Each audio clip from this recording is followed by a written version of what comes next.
और उसके बाद भी अगर आपका नहीं बन रहा है तो किसी का नहीं बनेगा। तो उससे ज्यादा आप पीएचडी करने को निकले हो तो कुछ नहीं होगा, वो टाइम ही खराब होगा। Hello everyone, welcome to this new lecture series of modern Indian history.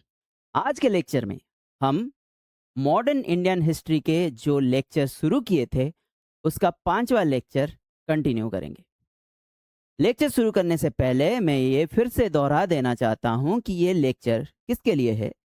जो बंदे यूपीएससी के लिए प्रिपेयर कर रहे हैं, जो लोग स्टेट पीसीएस के लिए प्रिपेयर कर रहे हैं, उसके लिए है। ठीक है, आज के लेक्चर में हम देखेंगे क्या, पहले हमने क्या देख लिया है। पहले ऑलरेडी हमने देख लिया है कि 1498 में पहले पोर्तुगीज इंडिया में एंट्री कर रहे हैं। फिर हमने देखा 1605 में डच एंट्री कर रहे हैं, और फिर हमने देखा कि 1608 में ब्रिटिश एंट्री कर रहे हैं, और इनके बाद इंडिया में डेन्स आ जाएंगे, Danish people, the people of Denmark, और इन द एंड लास्ट में आएंगे कौन, फ्रेंच पीपल, फ्रांस वाले लास्ट में आएंगे। तो हमने पोर्तुगीज वाला अच्छे से कवर किया है, हमने ब्रिटेन वाला, इंग्लिश कब आए, क्या किए, बंगाल में क्या किए, बैटल ऑफ प्लासी क्या था, बक्सर क्या था, ये सब अच्छे से कवर कर लिया है।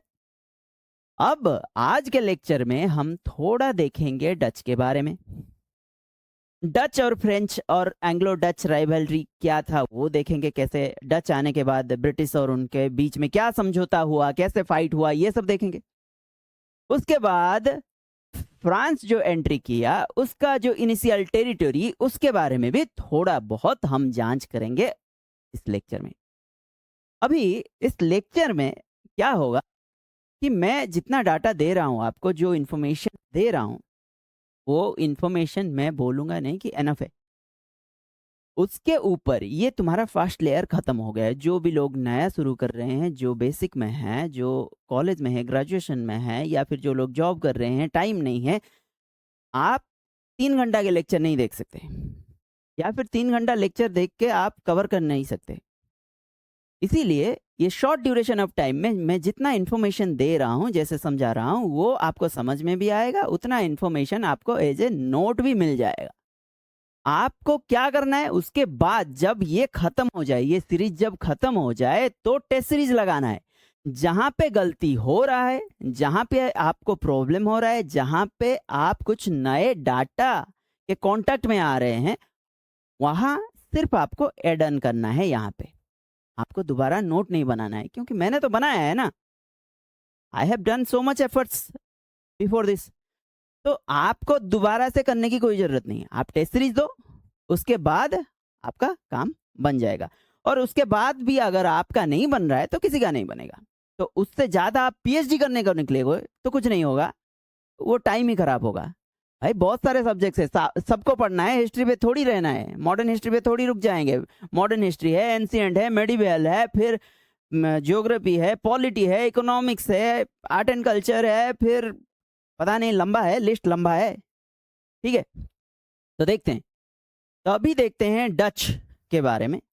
डच जो अपना पहला फैक्ट्री लगाए, ये कहाँ पे लगाए, मसूलीपट्टनम में और नागापट्टनम में। मसूलीपट्टनम और नागापट्टनम में देख देते हैं डच एस्टेब्लिशमेंट कहाँ कहाँ पे था। देखो, अगर मैं यहाँ पे मार्क करूं तो एक second, yes, now it may be okay, it's nice. तो पहले डच ने मसूलीपट्टनम में 1605 में आ गए, फिर 1610 में पुलिकैट में आए। पुलिकैट एक इम्पोर्टेंट प्लेस था डच के लिए। फिर सूरत, फिर बिमलीपट्टनम, फिर कराईकल, चिंसूरा, कसीमा बाजार, पटना, बालेश्वर, नागपट्टनम, कोचीन, ये सब है डच एस्टेब्लिशमेंट इन इंडिया। ठीक है, अगर मैं बोल रहा हूँ पुलिकैट स्पेशली, मैं बोल रहा हूँ बिमलीपट्टनम, चिंसूरा, कराईकल, कसीमा बाजार, ठीक है, नागापट्टनम, ये सब है Dutch establishment. Basically they were established in in Coromandel coast, ये वाला जो कोस्ट है। ठीक है, अच्छा देखो, अभी डच आने के बाद हमने पहले देख लिया था कि ब्रिटिशर्स कहाँ कहाँ थे, हमने देख लिया था कि British after battle of Swally 1613 में ब्रिटिश को सूरत का एक्सेस मिल गया। ठीक है, 1615 में थॉमस रो ने परमिशन ले लिया, कौन से जगह का, ये 3 फ्री ट्रेड एग्जम्पशन ले लिया, ठीक है, फ्रॉम किंग। ठीक है, इन्हें फरमान मिल गया 1615 में, थॉमस रॉ को परमिशन मिल गया, ट्रेड परमिशन। फिर 1616 में मसूलीपट्टनम, 33 में इन्होंने बालेश्वर को अपने अंडर लिया। 1639 में अगर देखें, 1639 में मद्रास का सेंट जॉर्ज इन्होंने ले लिया। ठीक है, और 1662 बॉम्बे मिल गया इनको in the form of dowry.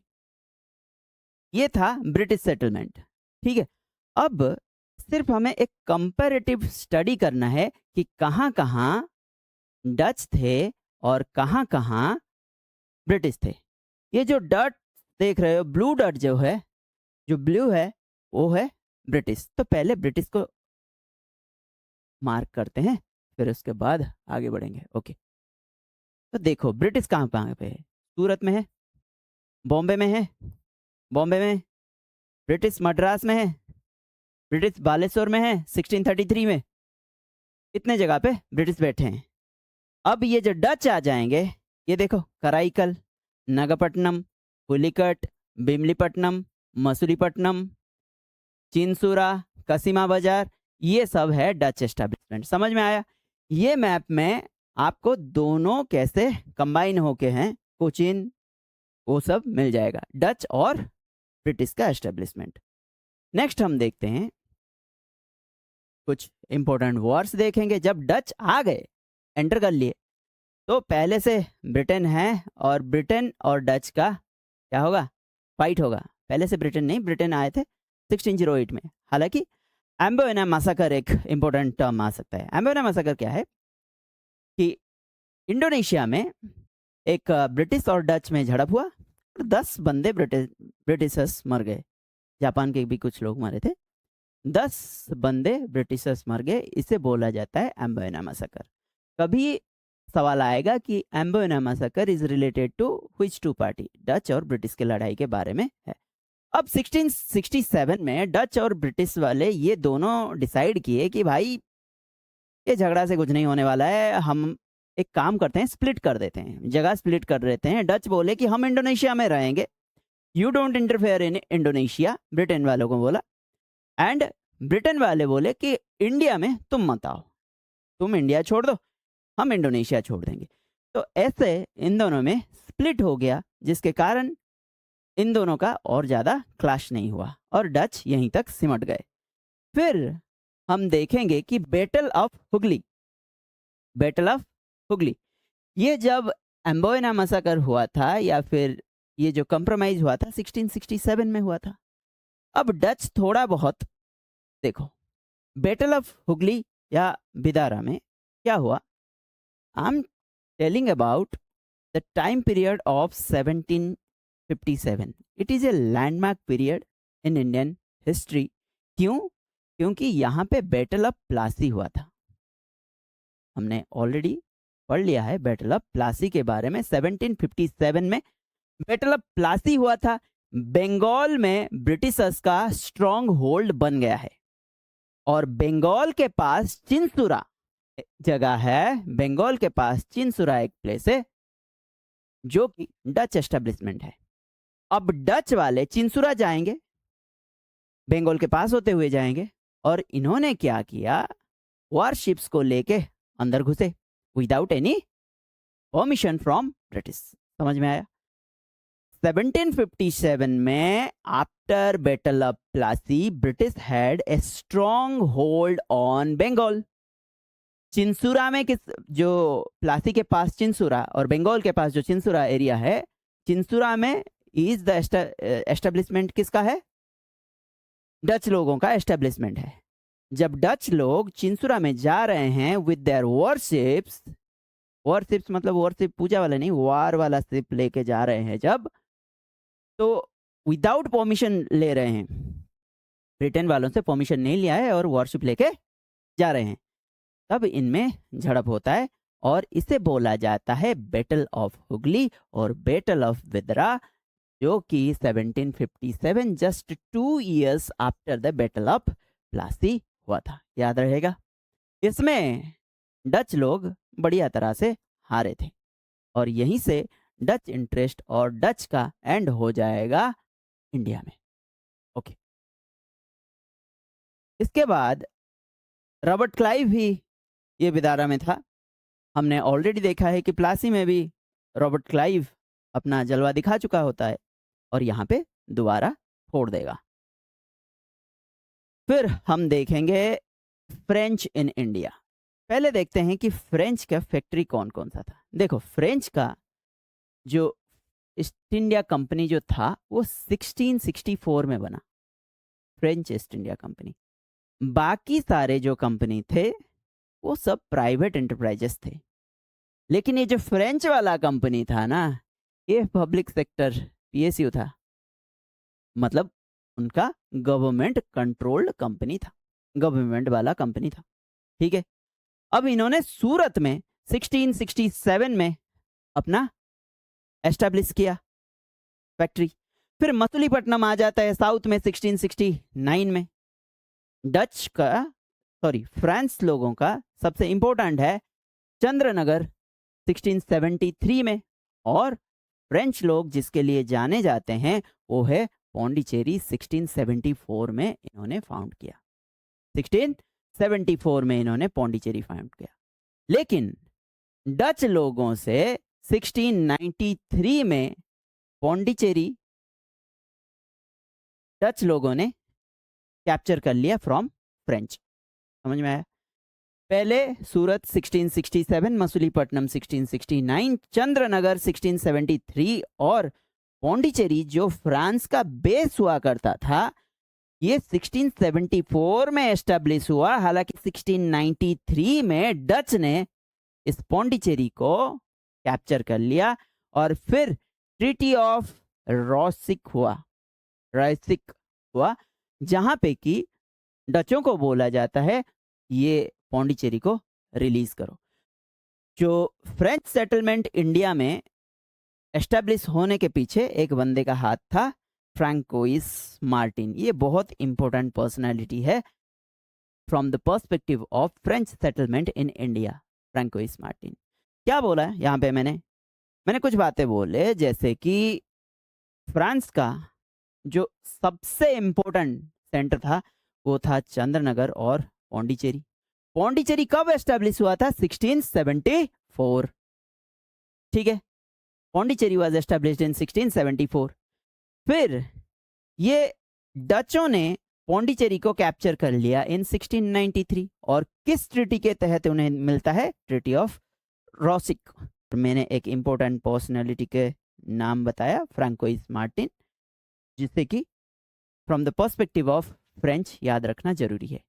कुछ इंपॉर्टेंट प्लेस जैसे कि माहे, कराईकल, बालेश्वर और कसिमा बाजार, यहाँ पे भी फ्रेंच प्रेजेंस था। अब वही है, पौंडीचेरी फ्रैंकोइस मार्टिन ने एस्टेब्लिश किया था, डच अटैक हुआ और 1693 में पौंडीचेरी गया और रॉसिक ट्रीटी के अंदर फिर इन्हें वापस कर दिया गया, पौंडीचेरी इन्हें वापस दे दिया गया। अब हम देख चुके हैं, ब्रिटेन को देखा, डच को देखा और फ्रेंच एस्टेब्लिशमेंट देखे।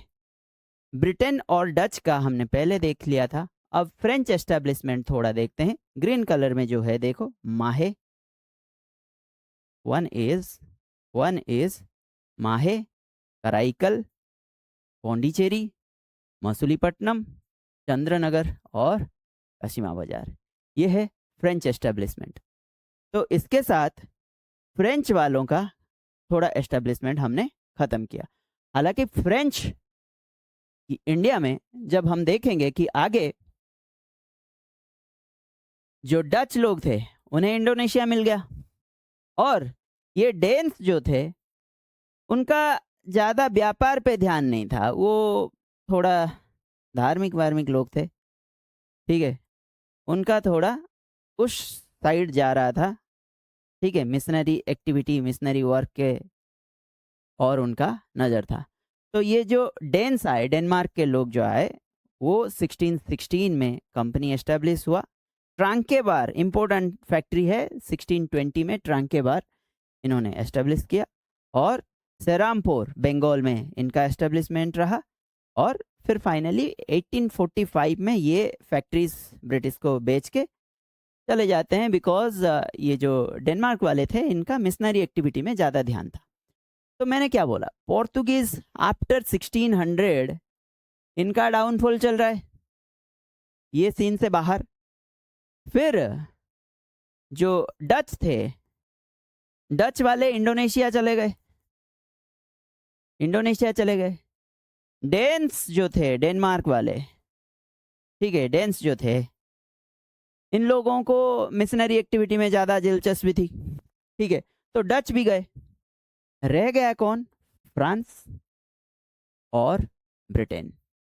तो यही दो प्लेयर आगे हम देखेंगे कि इन दोनों में झड़प होगी और finally British will come out with flying colours and British rule करेगा इसके बाद इंडिया को as a only one European company. This much for today. Have a good day. Thank you.